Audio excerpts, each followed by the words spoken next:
On this episode, I'm speaking with Mike Whaling, founder and operator of 30 Lines and creator of the RentPress Apartment Marketing Platform. It was an honor to dive into this conversation with Mike. Mike is considered by many the godfather of multifamily marketing. I certainly think of Mike in that regard. I've gotten to know Mike quite a bit over the last year or so. I haven't known him long, but what I do know about Mike is that he imparts knowledge every time you speak with him. So I'm excited to dive into this conversation, learn a little bit more about his background, get a history lesson from Mike, maybe a crazy story or two. It's a fun conversation. Without further ado, here is my interview with Mike Whaling. Well, Mike, thank you so much for joining me today. It's a pleasure to have you on. Thanks for having me, Chris. Appreciate it. Well, you know how the format works, as you said at the top here before we got started, and I always love to start with where you came from. Were you born on a farm? Were you born in the middle of the city, downtown Manhattan? You know, where does Mike come from? And what little I know, it's that you had a quintessential Midwest upbringing. So can you tell us a little bit about that? Yeah, for sure. I'm certainly closer to the farm than I am to Manhattan. That's for sure. I grew up probably a little bit more than 30 minutes outside of Cleveland. So, it's one of those where I would say I'm from Cleveland, but I'm not actually from Cleveland. I'm from a tiny little town of like 3,000 people. When I was growing up, there was one stoplight. I think there's two now. And our high school was in the middle of a cornfield. So that was my upbringing. My mom and dad were both educators. My mom was an elementary school teacher, and my dad was a principal in elementary school. So I definitely come at this at everything that I think about from that like educator perspective. And I think it's really set me up for just lifelong learning. And how I approach everything, and the things that we're working on in the business, and things that that I'm trying to do personally. Yeah, so that's where all of this started for me. Was Northeast Ohio. Did you consider yourself like a farm guy or like a rural guy, or did you always think of yourself as more of a city slicker, like even as a young buck? I played baseball. I played a little bit of soccer. Like I said, our high school was not that big, but I never really thought of myself as like country.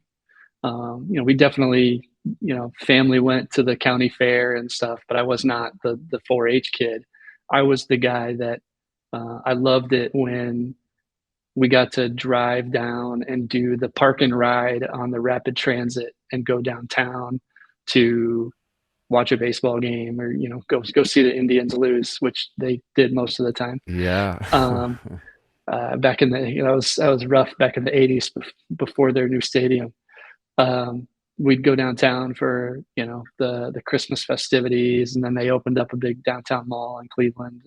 I've always been drawn to not just the architecture, but the energy of the city. And Cleveland's turned into a pretty cool place to be. And there are a lot of other cities that I just anytime I go to New York, I just can't get enough of the energy. And I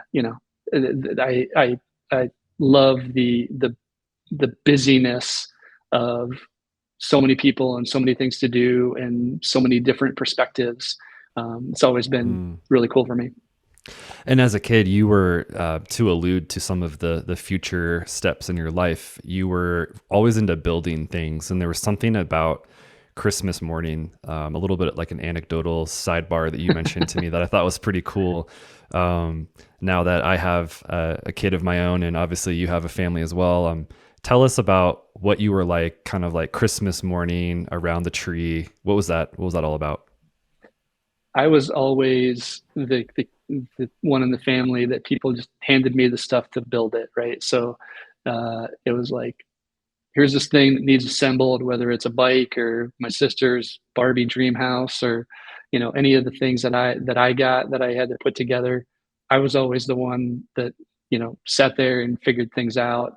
Building the furniture.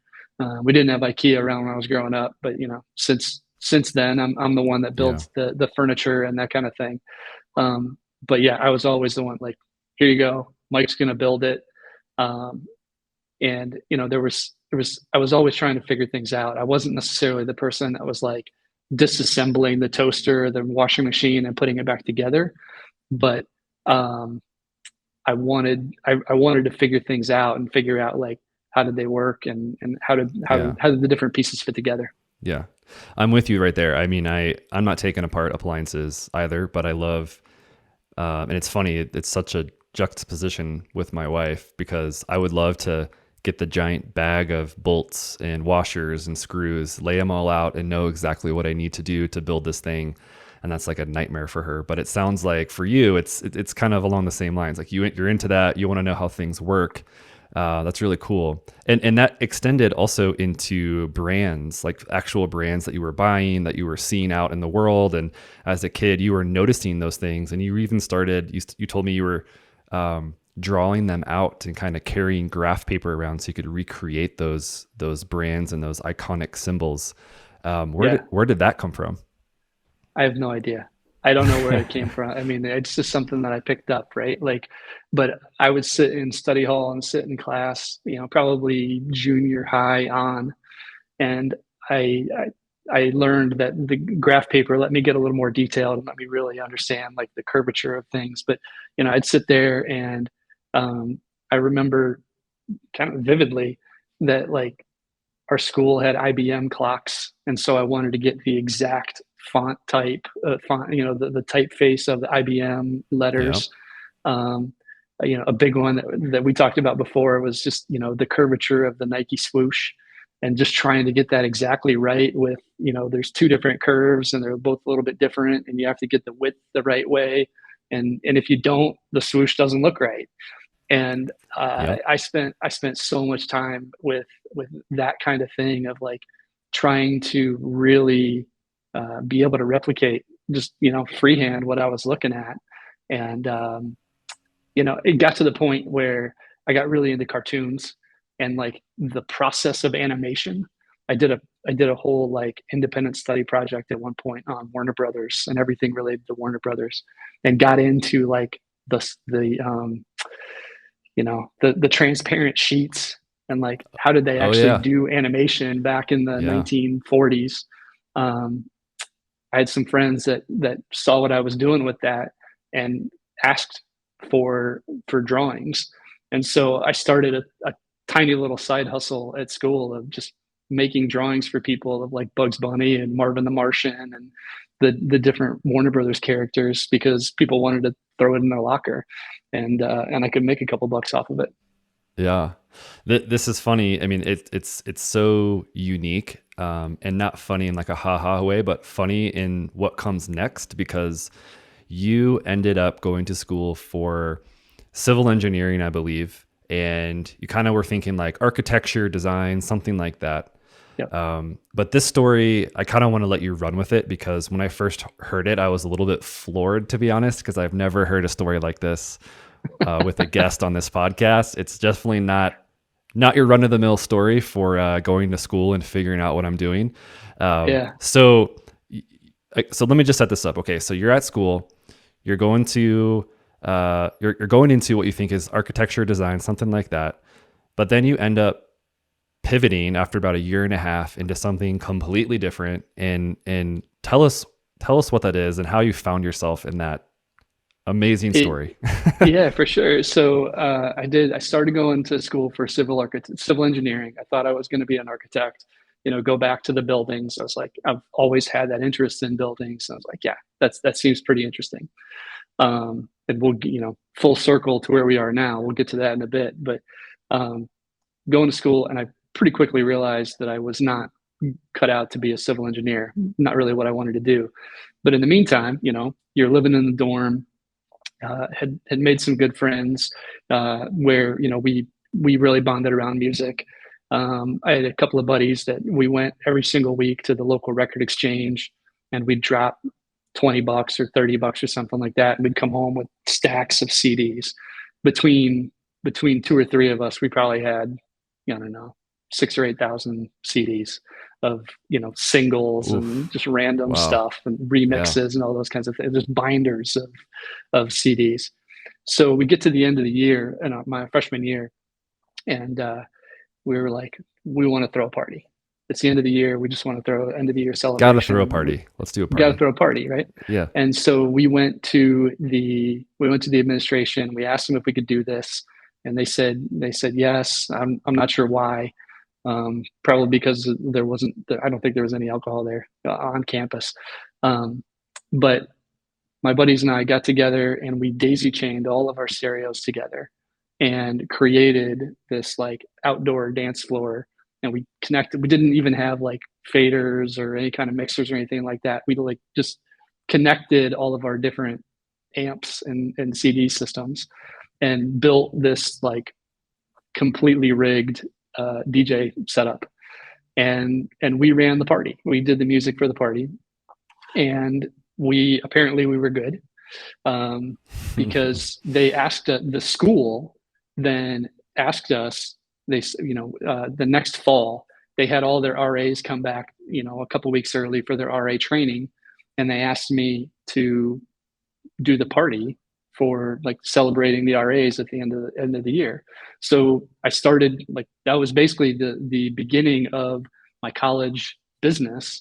And as I'm trying to figure out like, all right, I'm going to transition from civil engineering into, there was never anything where I was like going to quit school. I flipped over to business and communication, but started doing these parties as a college DJ. We had I had a friend of mine who was in a fraternity, knew what I was doing, and he asked me if I could DJ a party for him at a local nightclub downtown. They had rented out the club for the night, and they wanted me to come do the party. So I was like, all right, sure, we'll do it. So at this point, it was me and one other guy that we were doing the DJ thing. We go to the party. The club owner comes up to us in the middle of our set, and he says, "Hey, I'm thinking about starting a college night. Would you guys be interested in helping us out?" Like, sure. I mean, I'm maybe 19 at the time. And we talked to him. And he was open to our ideas. So we said, yeah, we'll do it, but you have to have a great drink special, and you have to make sure that you're downtown and you're 15 minutes away from campus, and these kids have to be able to get here and get home, and ideally do it safely. And so he put together Thursday night college nights for us with dollar pitchers of whatever their draft beer was, and a party bus that ran every half hour from 9 until 3 a.m. Wow. And that was it. That started it. So That was the between turning point. Yes, yeah. So we started doing that, and by the time I was a senior in college, my partner and I had 15 people working for us, all doing DJs. We had 8 different sets of music.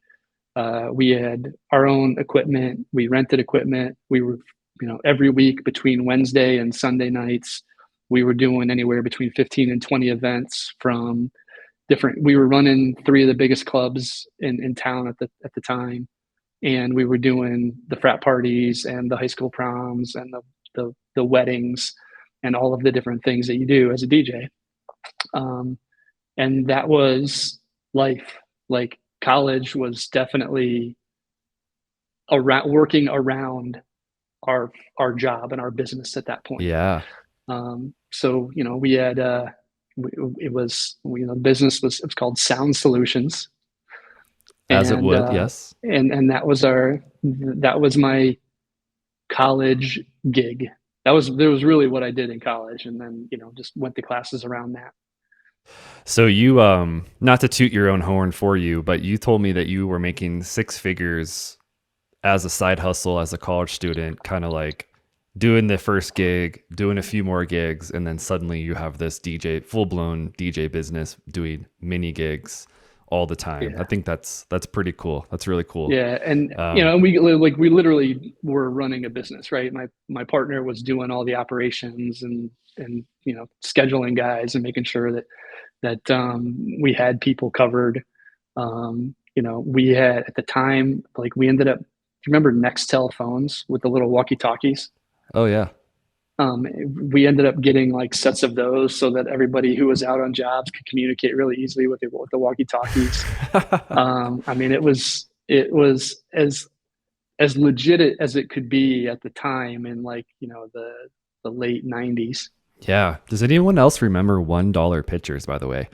Wow. right? I think it was like $1 or $2 pictures when I was in college as well, and it was probably natural light or something like that, Oh yeah.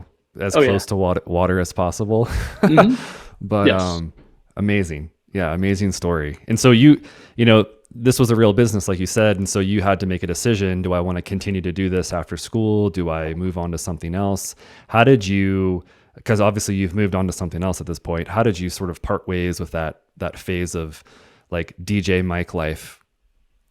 Yeah. I knew I did not want to be the wedding singer. I didn't want to be my age now and still DJing. So I ended up partner and I got together and we negotiated. He bought out my shares, and I moved on from there. I still, came out of retirement a couple of times to, go do some parties when I was a lot younger. But I sold those shares, and I was really trying to figure out like what I was going to do, and started right out of school actually in finance. Started in mutual funds and insurance, and worked for an independent brokerage, and really learned a lot about personal finance, and um, did a little bit of like health insurance and benefits in that area, and Mm, just learned a ton about how to think about money.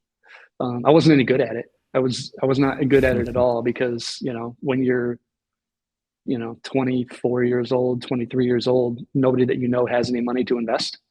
So, we were smiling and dialing for businesses and cold calling people, and, trying to get my dad's friends to invest in annuities and things like that. And I wasn't any good. Um, it's something that, I, I look back at and go, man, I'm glad I did it, because I learned a ton, even though it wasn't a good fit for me. yeah. But, I was within, uh, probably a year or two, I kind of knew that that was not a good fit. So I started looking around for something else, and that's really when I jumped into technology. And you landed in technology via Orlando, I think it was. Took a Hmm. trip down south, dove into the Orlando scene, and I think you told me it was a satellite internet company Yeah. that you initially started working for, but things didn't really go exactly as planned. However, this really was the time, a time that became a really quite pivotal moment for you when you kind of look back on everything. What was that? What was that chapter like? It wasn't a super long chapter, but I think it was important enough that when we've talked a few times about just kind of putting a pin in that time, because it was really important, and there was a specific individual during that time as well. I think that really kind of nudged you in the right direction. Well, it's interesting with the satellite internet stuff. It wasn't a viable business at the time, and I know the technology's gotten a lot better. But one of the things, like, that was a really important lesson for me about brand. Everything that they were doing with the satellite internet, they were trying to white label it and let resellers brand it however they wanted. And what I learned, and we'll talk, this translate this to now for like apartment branding and property brand versus centralized parent brand. Um, there wasn't one brand that people could trust. So all of these little rural mom and pop resellers were spinning up their own versions of our service, but they were doing it under their own brand, and nobody knew the brands. Nobody trusted Mm-hmm. it. Mm-hmm. And I thought, like, looking back at that now, was really obvious to me that we needed some we needed brand credibility. We needed a parent brand, like Dish Network or like DirecTV. People know those names, and they have some sense of what they are, and they have some sense that I could probably trust DirecTV. Um, we didn't have that, and Yeah. we really looked at, could we push that? Could we switch it to a parent brand, something that we could make more trustworthy to the consumer? And it wasn't possible. It wasn't a great business. And I saw that pretty quickly. So I started looking around for another opportunity. Quickly, shortly after I left, that business actually ended up going under. Um, but I landed at a place called Infinisys Electronic Architects. Guy named Richard Holtz, who lived in Daytona Beach, and he was an electrical engineer by trade. And his business was in what's called low voltage technology in multifamily. So what we did is we had a team of engineers and a team of drafters, and we would work with developers and with student housing builders, and we would design all of the technology on the property. So security systems and cameras and door gates and Wi-Fi, and talk about dish network. We would do like the master dishes, Yeah. put those on the roof so that everybody moved in and they all got like bulk cable service. And then Richard's part was he negotiated the deals. So if you're familiar with a company like RealtyCom today, we were doing a lot of that where we were negotiating the deals with Verizon for put fiber in the building, or Comcast, or any of those operators, and then we were negotiating the bulk cable, bulk internet, and then we were actually designing the network from the street all the way to the wall plate of what do those systems look like. And got into all the technology too. Like the smart home technology at the time was like iPod docking stations in the wall, which looking back, that was a short-lived idea, but people at the It was time an wanted idea. it. It was an Yeah. idea. And that was really my first exposure to multifamily was through Infinisys and through Richard and his business and all of his Yeah. connections.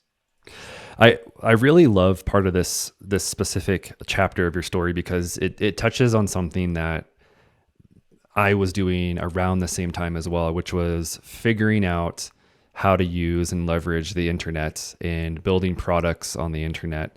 And really what that came down to at the time was, how do I use HTML? How do I use CSS, which by the way was a brand new thing then?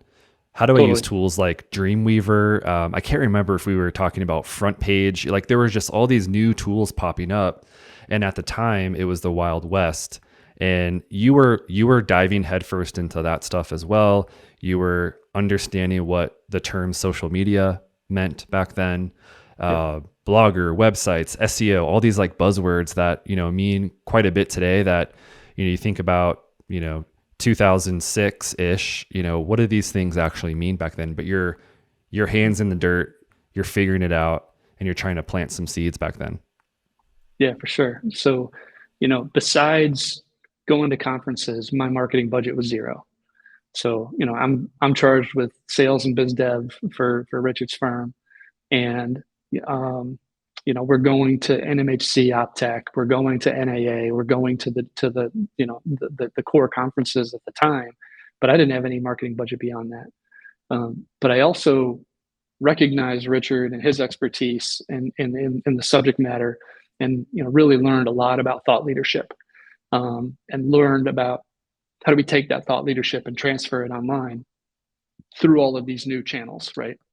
And to your point, like I'm not the technical guy by trade, or by formal training, but I had to figure out how do we spin up a website, and a website that I can edit, and started with Dreamweaver and eventually found Blogger and then WordPress. But had to figure out what are we going to do and how are we going to make a name for ourselves and how are we going to be found and be discovered through search and through social media and through all of these other channels that were starting to pop up. Twitter was just starting, Brand and new. that ended up I have friends to this day that I connected with on Twitter 14 years ago. Yeah. Yeah. It's funny. My co-founder at Authentic, we actually connected through Twitter. That's a lot of people don't know that, but we originally connected because we were both on this platform early days, just a couple of designer developer types. I mean, I'm sure I think the likelihood of us actually crossing paths on Twitter in those days was probably fairly high. I might have even seen some of your stuff back in the day. I mean, the Probably. community of designers and developers back then felt pretty small on that platform, which says a lot about how far that platform's gone today. But Yeah. let me, I don't want to rush through that piece, but I want to talk about something that happened around 2008, because you were learning all these tools. You were kind of, the gears were turning, the gears were grinding, things were starting to happen, and you were moonlighting a bit on the side, because not only were you learning about development and what multifamily was and kind of what your place could potentially be in the industry, you were starting to think about your own thing. And at the time, 30 lines hadn't yet formally been, launched, and it wasn't this big thing. You didn't have swag or anything like that. But you were thinking about it. And before we get into that story, I want to pause and ask, what is 30 lines? Where did that come from? Because I never knew it before I asked you, and I want the others to hear it, because I think it's really really cool. Can you enlighten us about that? Yeah, for sure. So 30 Lines started, I mean, I knew it was going to be a business, but it started as a journal. It started as my blog for ways to communicate some of the ideas that I was thinking about, some things that I was seeing. But 30 Lines, so a couple things went into, and I'm sure you put a ton of thought into how you named your firm. For me, there were some things that were really important. One, I wanted a short, unique name, a short, unique, available URL. Um, I didn't want anything that had rent or lease in it, because at the time I wasn't doing only multifamily work. We were working with some other clients in other industries. So I wanted something that was a little unique. And I was looking around and I was trying to figure out um, where we were going to go with it. And I found this piece of research that said that you and I and everybody else in 2008 um, were super impatient when we're searching for information, and no one goes past the third page of Google in their search. It was like 95% of us will never go past the third page of Google. So if you look at Google at the time, it was 10 links per page, 10 blue links. So you've got 30 links or 30 lines of content to get your brand and get your message in front of the customer. Yeah. I joke all the time that if I was going to rename the company today, it'd have to be like 5 lines, Yeah. because that just gets shorter and shorter and shorter. But I think it goes back to right message for the right people in the right place. Yeah, I love that. I love that a lot. We definitely joke that if it was going to be today, it'd be like 3 lines. You think about Yeah, like, tweets and LinkedIn posts these days, but nonetheless, yeah. talk to us about the early days of 30 lines. I mean, did you jump right into building platforms and changing the world one website at a time, or like what was because you transitioned, you're kind of getting like an education trial by fire for the previous year or two, just being Oh, totally. introduced to multifamily. So what were those early years like? Um, it was really more. It was a lot of communicating what I was seeing and what I was learning, and also trying to learn my clients' businesses as quickly as I could. With what we were seeing, and really the whole thing was, I saw really early on where SEO and social media were going to go, and it's really just how we use the internet today. But at the time, it was definitely like, here's SEO and here's social media over here, and we were hearing a lot about it at industry conferences. I remember one conference, there was a CEO of a REIT on stage, and he was talking about all of our residents are on MySpace. Like, residents are on MySpace. We need to be there. Our team is putting all these resources into it. Here's this lease up that we have, and we got all these leases off of MySpace. And I'm the guy in the back of the room with the laptop, and I pull up the MySpace page for the property that he's talking about, and it was like classic blingy background, and there's like an autoplay Jay-Z video in the corner, and Nice. they've got their top 8 friends, and I think Tom was one of them. But it was one of those things where I just saw really quickly that there was an opportunity for education of what does good look like, and what does good look like in Mm, terms of how can we be thinking about where are these things going, and what does that mean for multifamily and for yeah. apartment marketing. So, S- like I said, 30 lines really started as me journaling some of those thoughts, and sharing ideas, sharing here's something you could try, that kind of thing. And within the first couple months, I had somebody who reached out to me, probably, a guy he owns a small portfolio in suburbs of Detroit, reached out and he said, "Hey, I've been reading your stuff. I like it. Makes sense. I want you to come do this stuff for me." And Mm, that's when 30 Lines officially started as a business. cool. So if we go back to the Wayback Machine and we search for 30 lines on MySpace, are we going to find a blingy background MySpace profile for you in the early days? There is a profile there. I couldn't tell you what it looks like anymore, but Okay. there is a profile there for sure. Fair enough. So there might be an Easter egg out there for somebody who tries hard enough to find it, but That's right. we, That's we right. won't talk anymore about that. So first client out of Detroit, really cool. What were you doing for them? Were you doing obviously some social media stuff, but like I feel like this is the time when you were kind of like figuring out what 30 Lines Yeah. was going to be as an agency or as a company or as a product development company.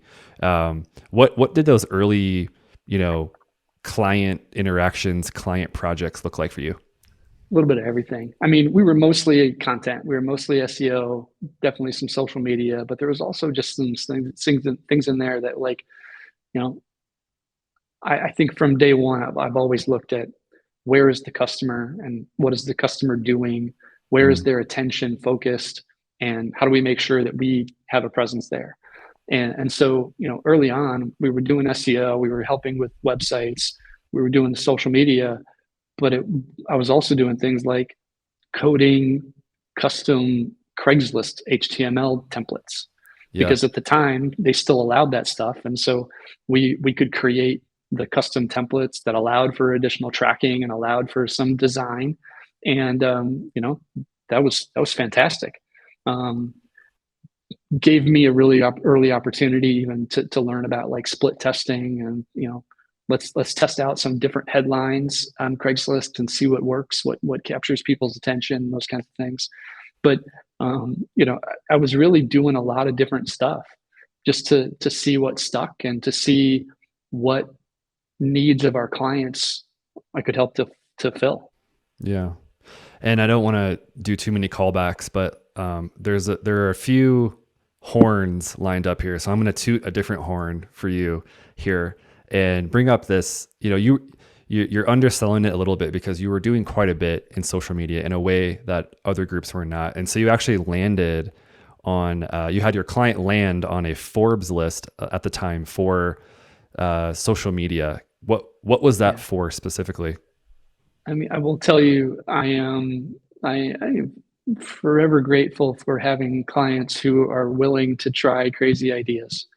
And in this case, he was especially willing to try some crazy stuff, and we built some really nice case studies, and got some attention.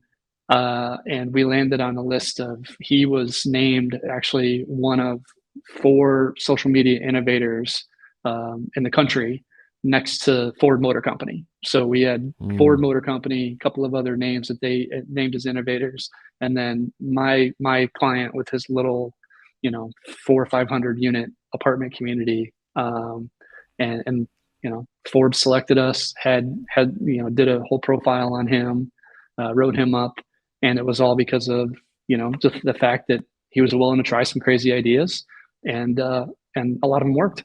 yeah, that's so cool. I mean, obviously, as the listeners can tell, you have a very thoughtful approach to the work that you do. You have a very calm demeanor, and I think that helps quite a bit when you're speaking to your partners, when you're sharing and educating an audience. And you actually had an opportunity to do that fairly early on. And I think that a colleague of yours gave you that opportunity to speak at a conference and kind of talk about some of these things that you were uncovering in the Yeah. space. Can you recall that moment and what it meant for you personally, but also as as the representative of 30 Lines? Yeah, for sure. So we built enough of a name that my client was asked by the AIM conference. This was after Steve Lefkowitz bought the conference, and he asked our client to come give a case study. At the last minute, my client wasn't able to go, so Steve calls me up and he says, "Hey, can you come give the presentation? We normally don't, I don't love having vendors come up and give their pitch, but so you have to, be thoughtful about that. We just want you to present the case study. And I'm,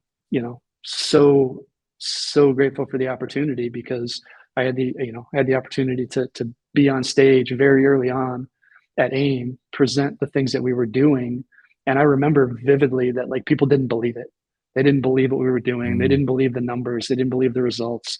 Todd Cattler from Anyone Home, he was in the back of the room and he was questioning the numbers that we were sharing. And like, I'm sure that if I had a conversation with him today, like he would still tease me about it. But, you know, he, it was just one of those moments where that really kind of put us on the map at the time, because people saw that we were innovative. People saw that we were willing to try things that nobody else was doing. And it really kind of set the tone for the types of clients that we've had the opportunity to work with since then. Mm.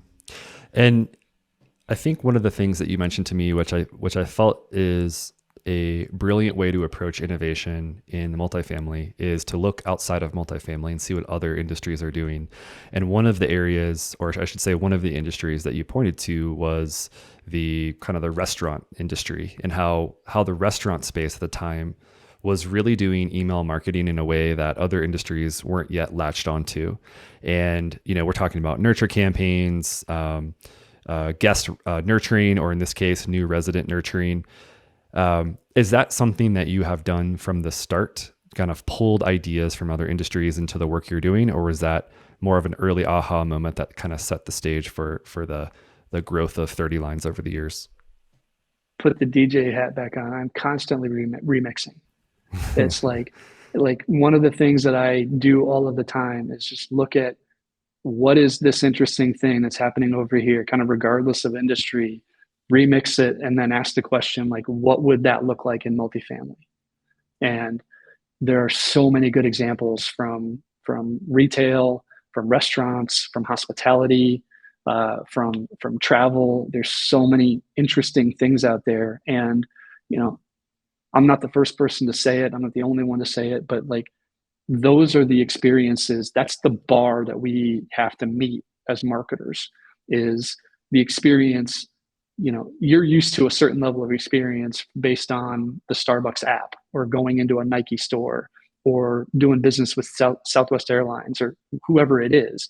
That level of experience is what people come to expect, regardless of who they're doing business with. So you're not being judged on how do you compare to your comps. You're being judged on how does my experience with you compare to what I think should be the bar, based on how I do business with Amazon and how I do business with all these other brands that are in my life.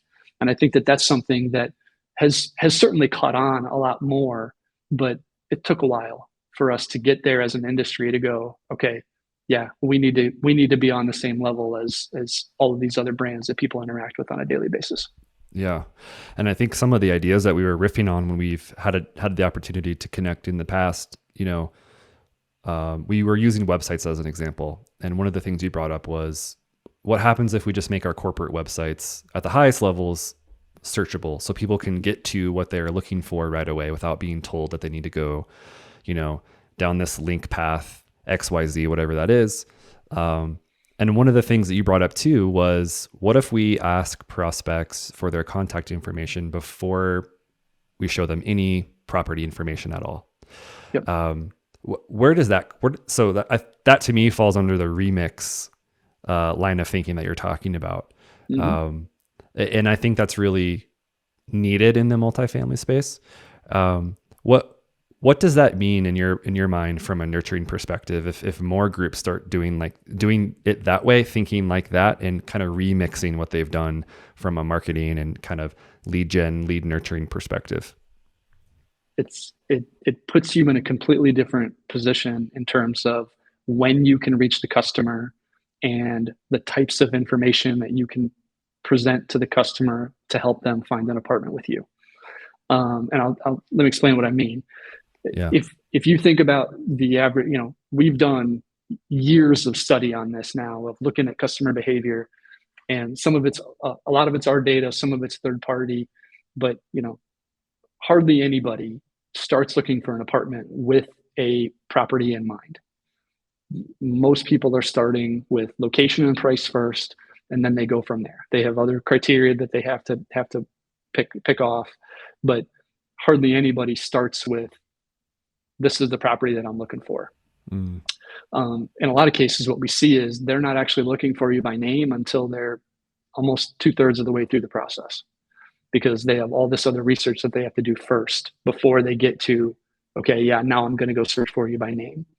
So what we want to do is position our clients to, instead of waiting until that person is 2/3 of the way through their process, how do I get in front of that customer earlier in the process? What does that need to look like? What content do I need to have in place? And then what do I say to them? So if we look at, early on, if I'm looking for apartments in Colorado Springs, what's going to show up first? Typically, it's going to be ILSs. Yeah. Why? ILSs have all the options. Google knows that if I'm looking for apartments in Colorado Springs, that person doesn't know what they want yet. They're looking for options. So the best answer to that question is the sites that show all the options. So I'm never going to rank if I am trying to compete with an individual property website.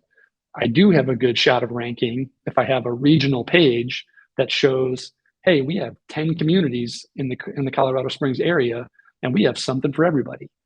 Take a look at what we have to offer. Yeah. Search hundreds of apartments in our across our portfolio. That's a much better answer, and it gives you a better opportunity to show what you have to offer much earlier on in the process. So that page is going to rank way before any individual property website. Now you have to go, okay, I got that traffic. How do I capture that person's information so that I can start to nurture them? Because it's, even then, that person's still not ready for, I want a tour, I want to apply. They have a little bit of homework that they want to do, or some questions that you have to answer. So now that's where we start looking at, okay, how can we inject ourselves in a helpful way? And you mentioned it, one of the things that we've tested is right at the beginning of the search. If they're looking for 2-bedroom apartment, here's my budget, just put a field there that's an optional, give us your email, give us a comment, tell us what you're looking for. 32% of the people in our tests will give you their contact information before they've even looked at a single property. So now 2-bedroom, here's my budget, here's my contact info. Doesn't matter what they do after that, you can start nurturing them, and you can start sending them very personalized, very specific, personalized follow-up messages that are absolutely tailored to what that they want. Yeah. Yeah. I love to hear it. I think this is something that we could talk about for a long time. And even when I think back to some of the events this year, some of the conferences with the biggest of groups on stage talking about, marketing and renter journey. I think renter journey, the journey of that customer was actually a really big topic this year. And it's as if some of the biggest groups are just now finally waking up to, empathizing with the position of a renter in that journey that that you were just speaking to.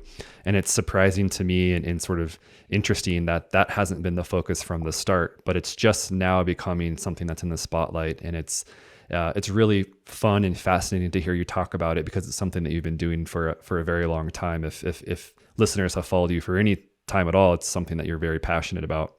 And that really is a good segue. One thing I want to, and Chris, I want to stop you right there. We have to continue, as when I say we, I talk about like my clients, our clients. Operators need to continue to push the vendors in the industry to help with that, because we still, as much as we're pushing on customer journey, there's still half of it that's missing that we can't see, and we have no visibility into, and don't really know what to do with. And that starts with the ILSs, because we don't have visibility into what is the customer doing when they're on the ILSs. Are they viewing our listings? Can I grab that data and start to remarket after they've viewed my listing on Zillow or apartments.com? That data does not exist today, or at least it's not available to the vast majority of us. Yeah. And if you are really serious about the customer journey and want to understand it, then we need some help from more partners. Yeah. That's not just the ILSs. It's all the way through websites. It's through self-touring companies and partners. It's through all of the tour schedulers and the email assistants and all of the things that we're looking at in terms of what a modern MarTech stack looks like. If we really want to understand that, we have to do a lot more to work together there for sure. Yeah. Let's I wanted to chat about RentPress really quickly, but let's actually first talk about third-party cookie changes that are coming, because I think it ties in, it dovetails nicely to this conversation, in that, people that come and go from websites these days, they're not necessarily going to be able to be tracked in the way that they are today forever. In fact, Google keeps bumping back their elimination date for third-party cookies, but at some point, big changes are coming, and arguably, no matter who you are, if you're not prepared for those changes, then you could be really far behind in terms of tracking and understanding the data that you speak of.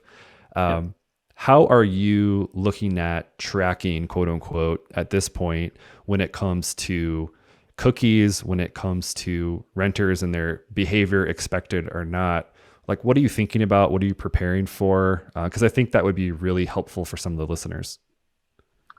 So I actually think that this doesn't impact our industry as much as it impacts other industries, because we don't do a whole lot of relying on third-party networks to go out and programmatically run ads. I mean, there's certainly some operators that are doing that today, and that part of their business and that part of their media mix are going to be affected. But we are just not as nearly as affected as other industries like consumer goods and a few other industries. So I don't say that to downplay it, but I think that we're actually in a better position than most industries when it comes to this specifically. There's definitely ways like, Google Analytics, that's first party data. They're using first party cookies. There's ways that you can set up a lot in terms of like server side analytics so that it all is first party data, and you don't have to worry about that or at least you have it at that point. The biggest thing that we're advising to our clients, though, is just get smarter about how you're collecting and using zero party and first party data. So what's the data that customers are giving you just through their behavior? And then what are the other ways that we can create more opportunities for them to share information? And there's all kinds of different ways that you can do that, through content, through pop-ups, through different opt-ins. Like, there's a lot of different approaches that you can take. But that example that I just gave you about asking for the email and the search, that's a direct attack on, I want that first party data earlier in the process. So now I can then personalize and nurture, and I have permission to market, go way back to Seth Godin, permission-based marketing, right? Exactly. What are the things that I can do to go, hey, are you interested in receiving price alerts for what you told me? I'll share with you all of the 2-bedroom apartments that we have available that make sense. All you have to do is opt in for it. Now, all of a sudden, that's your data, that's your customer, that's your opportunity to build a relationship, and you don't have to worry about the third-party data stuff.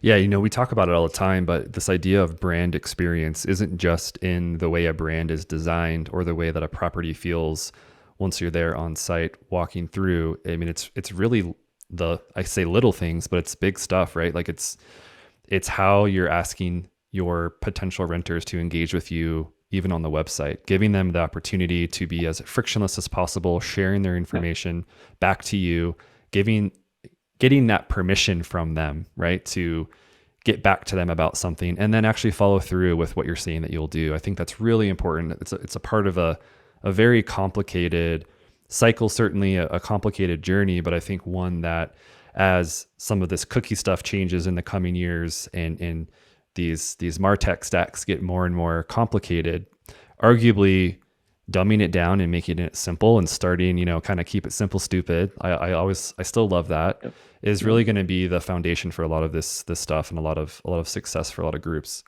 I think I want to go back end of that. Sorry, just to close that thought for you.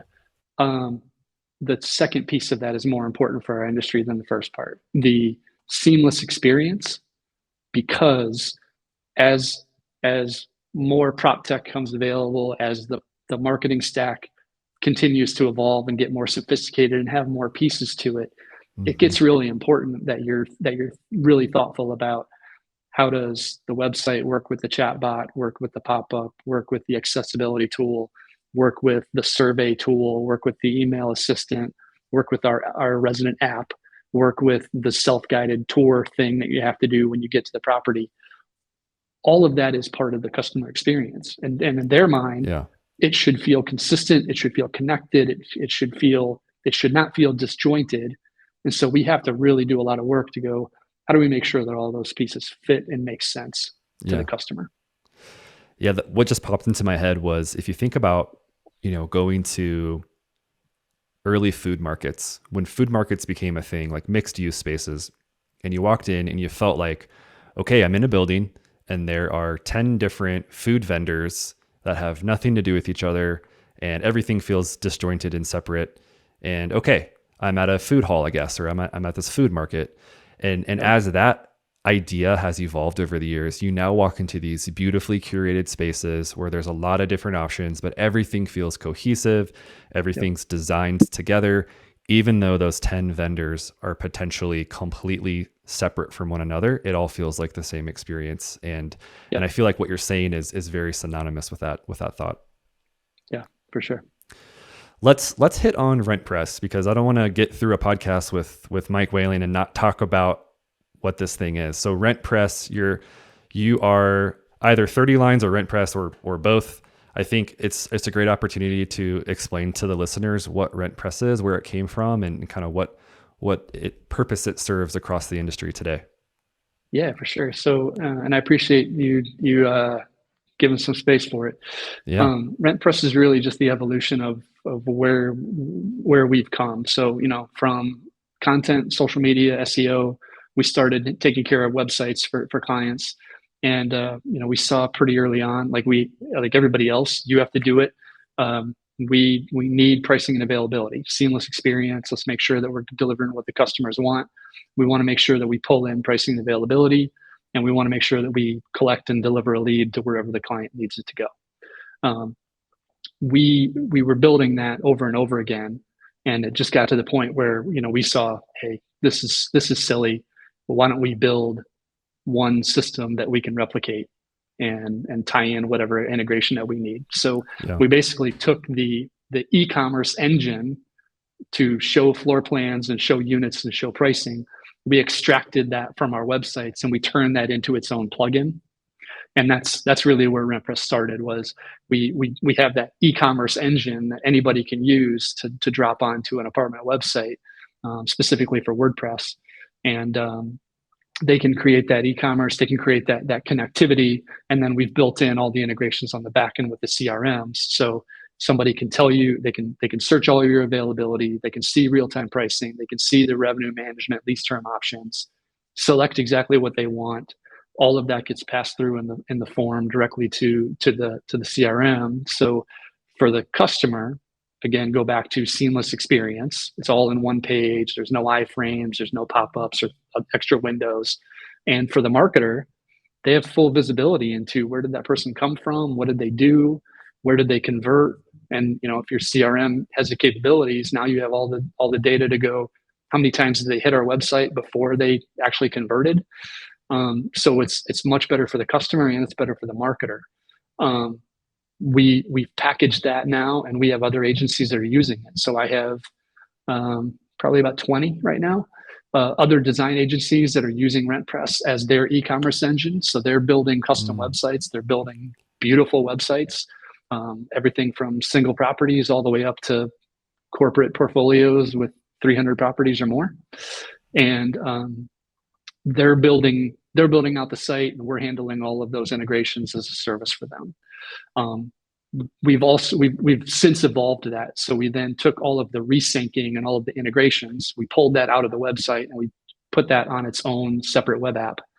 And that is now RentPress. So now we have those integrations centralized, and we have data going back and forth. It's kind of the grand central station, or the kind of the Zapier of information. So we pull everything in, and we can get that, once we have the data, we can then push it out to your website or to your chat bot or to your email. We've done some stuff with remarketing audiences, which is really cool. And we're continuing to build out those modules and those endpoints of where we can put that information for people. I love it. I love it. You're always innovating. You're always thinking about the future. You're always doing the remix. And I think that is absolutely something that is here to stay in multifamily. Let's talk about that, the future of multifamily. I feel like you and I have these like little quick opportunities to riff, here and there on ideas and themes. One of the things that we talked about recently was you kind of felt like your superpower all along has been, I can look at something, I can have a decent idea of what it is and what's going to look like in a few years, but you're not necessarily doing the thing that's going to change right now. Well, what are you seeing today is the big question. What am I seeing today? I mean, I'm really encouraged by the fact that I see so much embracing of innovation and embracing of different ways of trying things out. I think that's really encouraging. But I think that we have a long way to go in terms of customer experience. And there's a number of different pieces there. One is making it easier for people to get into and out of the application. I think there's a lot of room for innovation between connecting online and offline, and we're doing some pretty cool work around that. And then I think that as these CRMs really evolve, I think there's a ton of room for how we use them and how we really use them as true CRMs, right? Like not just lead management and then here's a resident. Now it's what are all of the things that you do with it, not because you have this relationship and the name of their pet and their birthday and how many maintenance tickets they've submitted and all of those kinds of things. What actions they've taken that have earned them loyalty points in your system. There's a lot of cool things there, but one of the things that you and I talked about before is I think we have to make it easier for people to apply for apartments. Like that's an easy one for me. That is a pain point for a lot of renters. And go back to the remixing. There's already precedent for it in e-commerce. There's already precedent for it in lots of other places, and it's just a matter of taking some of those ideas and applying them to making it really easy for people to kind of save their information. I've heard other people talk about like a renter passport before. And I think there are some elegant ways to execute that while still making sure that operators can collect their application fees. Yeah, I think that this idea of where is multifamily headed next, we've talked about two prongs more or less under that umbrella, you and I, and one of them is sort of like, hey, what am I seeing out there in other industries? What are other industries doing really well that we could bring into the space? And then the other prong is, what are literal business ideas that other entrepreneurs could take today, run with, and have a really viable business in 2 years? I have an example for both that I think that you could speak to well as we begin to wrap up here. But on the Marriott example, you're talking about how is it that I can go to a Marriott, go to the bar, have everything put on my card, and I have a seamless checkout. Why isn't that available in multifamily? And why are there 6 apps to do the same thing? Can you speak to that at all and kind of like what's needed there in multifamily? I actually think that we're making some progress towards it, but yeah, I mean, just the idea of like, I can go to the restaurant or the bar at the hotel, and I can put it on my room. And then when I check out the next day, I can see that exact charge and it's all there and it all goes to the same place. Right. So kind of that idea of, put it on my rent. Like, I think that is a really compelling idea, and something that, in terms of making it more convenient for renters, that's something that a lot of people would be really interested in. And as you look at like the Impulsifys of the world and some of these like little self-serve markets and bodegas and other things that we're doing and introducing, I think it becomes really interesting to say, how do we, or even like, house cleaners or dry cleaners or any of these other ancillary services. we're still really relying and really heavily leaning on third parties to manage that stuff Yeah. for us. And to your point, the resident has to go to some other third party app to do it, when Right. really all of that should be in the resident portal, resident application. Here's, this is the service that I need. I want to have my dog walked, put it on my rent. 100%. Done. Yeah, 100%. Quick shout out to Janine at Impulsify, by the way. Funny story is I met with Janine probably 10 years ago, back when my business really had nothing to do with real estate, but wonderful woman, had a great idea. It was a seed of an idea back then. And it's been so fun watching her journey in the hospitality and sort of not entirely multifamily space, but I mean, she's doing some really cool stuff that people are paying attention to. So shout out to a fellow Denverite in Colorado on that one. Nice. Awesome. As we wrap up, one of the things that we have fun talking about is for the eager entrepreneurs listening, what needs to be built in the industry that doesn't exist today. You already alluded to this universal renter's passport program, app, whatever that is. Does anything else come to mind as something somebody who's listening can say, okay, let me jot that down, and maybe he'll be kind of like he or she will be the first person to do X, Y, or Z in the coming years? I mean, I can't give away all my ideas, man. Just one more. We have to save some of them. Listen, I think that there's a lot around the idea of where apartments.com is going with unit level marketing, and we're going to need a lot more content around there. One that I think is really interesting is, and I know that you have a great appreciation for really unique, compelling, powerful brands. I think that we are not even coming close to scratching the surface of really leveraging the power of brand in the community, and what that means for things like merchandising, what that means for things like partnerships, what that means for things like content and revenue opportunities. We have not even touched the surface of what we can do for that, and that's because we've made it so fragmented. Like all things like resident events have always fallen on the property manager to figure out, and they're not equipped to come up with national partnerships and some of these ideas. But we're leaving a lot of money on the table. Yeah. Very simply put, we are leaving a lot of money on the table as an industry that is not related to raising rent. And there's a lot of cool things that we can do to add value and deliver an experience that is completely unique to our brand and to our communities, and residents are willing to pay for it. Yeah, I agree with you 100%. It's been fun talking to you about these themes because, again, we could talk about this for a long time. What I want to finish up with, Mike, is rapid fire questions. A couple here really quickly. The most exciting shift you have seen in multifamily since the pandemic, what do you feel like that is? I think it's the go back to what I said earlier about like the willingness to adopt technology and try new things. We have clients right now that are, they have 15 different prop tech pilots going on across their portfolio. And I think that puts a lot of stress on their teams. We as an industry, we have to get a lot more serious about specialization of roles and what that looks like. But I'm really excited about the fact that people are embracing this stuff and they're looking for it, that we're making hires from outside the industry and bringing experts who can really help us, help us change the face of the resident experience. Quickly, one book or maybe two that you would recommend to the listeners right now. If you're in this industry, the one that my wife and I talk about the most that I think is really important to understand the history is The Color of Law. The Color of Law is all about how segregation and how racism have affected housing policy over the past century.